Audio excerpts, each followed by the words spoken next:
Drama number 1, इलाज से बेहतर एहतियात। मेरा नाम सिद्रा है। मैं इस ड्रामे में समीर बना हूँ। मेरा नाम मुलेका है। मैं इस ड्रामे में माँ बनी हूँ। मेरा नाम फातिमा है। मैं इस ड्रामे में बहन बनी हूँ।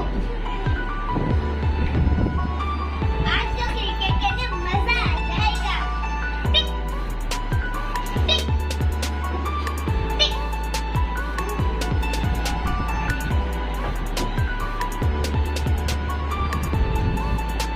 रुक जाओ समीर, ऐसे पानी मत पियो, पहले हाथ धोकर आओ। हाँ, नहीं माँ, ये बहुत तेज प्यास लगी है, मैं हाथ बाद में धो लूंगा।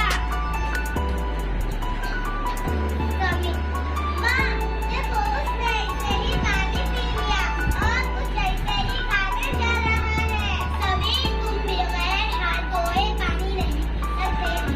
इधर आओ।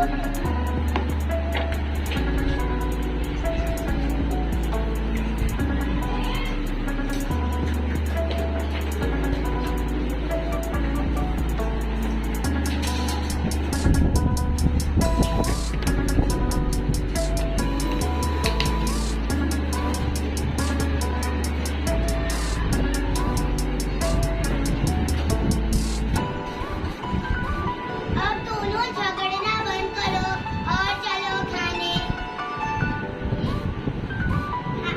खाने से पहले हाथ धोकर आना, वो भी साबुन से। हमारे टीचर ने कहा है जब छींक या खांसी आए तो मुंह पर रुमाल रखना चाहिए। ठीक है डॉक्टर बहन, मैं आज से ऐसा ही करूँगा। शुक्रिया।